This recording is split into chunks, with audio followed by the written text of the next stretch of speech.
నెల 13వ తేదీ నుంచి 16వ తేదీ వరకు రాష్ట్ర స్థాయి నాటక పోటీలను నిర్వహిస్తున్నట్లు అధ్యక్షులు కాజీపేట తిరుమలయ్య అన్నారు. మంగళవారం హన్మకొండ బాలసముద్రంలోని ప్రెస్ క్లబ్లో నిర్వహించిన విలేకరుల సమావేశంలో ఆయన మాట్లాడుతూ తెలంగాణ, ఆంధ్ర రెండు రాష్ట్రాల నుంచి నాటక పోటీలను నిర్వహిస్తున్నట్టు తెలిపారు. తెలంగాణ నుంచి 3 నాటకాలు, ఆంధ్ర నుంచి 3 నాటకాలు ప్రదర్శనకు వస్తున్నాయని తెలిపారు. దాతల సహాయంతో ఈ కార్యక్రమాన్ని నిర్వహిస్తున్నామని ప్రజలందరూ ఆదరించాలని విజ్ఞప్తి చేశారు. ఈ కార్యక్రమానికి తెలంగాణ భాషా సంస్కృతి శాఖ వారు, అలాగే film development corporation of Telangana వారు ఆర్థిక సహాయం చేయటానికి అంగీకరించారని వారికి కృతజ్ఞతలు తెలుపుతున్నారు అన్నారు. ఈ కార్యక్రమంలో సంఘం ప్రధాన కార్యదర్శి ఎస్ఎన్ మూర్తి, సంఘం సభ్యులు తదితరులు పాల్గొన్నారు. జిల్లా రంగస్థల కళాకారుల ఐక్య వేదిక అధ్యక్షులు డాక్టర్ కాజీపేట తిరుమలయ్య. ఈ సంస్థ స్థాపించి సుమారు 23 సంవత్సరాలు అవుతుంది. అందులో భాగంగా ఒక 5 సంవత్సరాలు మెంబర్షిప్ని, తర్వాత రంగస్థల కళాకారులని అందరినీ కూడా ఐడెంటిఫై చేసి వాళ్ళకి గుర్తింపుగారులన్నీ గుర్తించడం జరిగింది. అటు పిమ్మట ప్రతి సంవత్సరము జాతీయ స్థాయి నాటకోత్సవాలు మేము నిర్వహిస్తున్నాము. ఇది 16వ జాతీయ స్థాయి నాటకోత్సవాలు.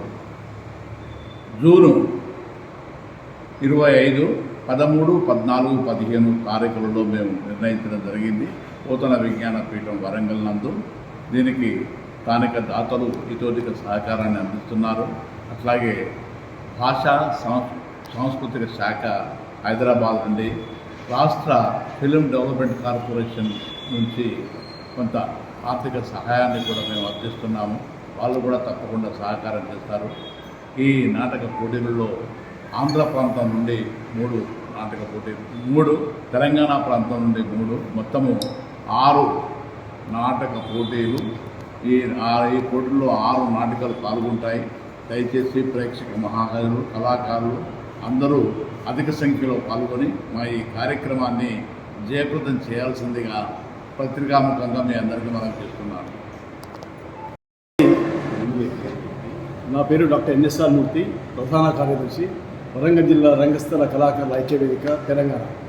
గత 15 సంవత్సరాల నుంచి ఎన్నో సాంస్కృతిక కార్యక్రమాలు, నాటిక పోటీలు, అలాగే నృత్యంలో కానీ జానపదంలో కానీ వాటి పోటీలు కూడా నిర్వహించాము. 2023లో కూడా మేము నాటిక పోటీలు నిర్వహించాము. ఇప్పుడు కూడా ఆంధ్ర ప్రాంతం నుంచి 3, తెలంగాణ ప్రాంతం నుంచి 3, మొత్తం 6. అందులో 15,000 రూపాయలు పారితోషికం ప్రతి ఒక్కరికి ఇస్తాము. ప్రథమ వచ్చిన వాళ్ళకు 6,000 రూపాయలు అదనంగా, ద్వితీయంగా వచ్చిన వాళ్ళకి 4,000 చొప్పులు ఇస్తాము. అట్లాగే వచ్చిన కళాకారులందరికీ బయట నుంచి వచ్చిన వాళ్ళకి వసతి, భోజనం అన్నీ కూడా మేమే ఏర్పాటు చేస్తున్నాము. ఎవరికి ఎలాంటి ఇబ్బంది కలగకుండా నిరాఘటంగా నిర్విరామంగా కృషి చేస్తూ ఈ కార్యక్రమాన్ని నిర్వహిస్తున్నాము.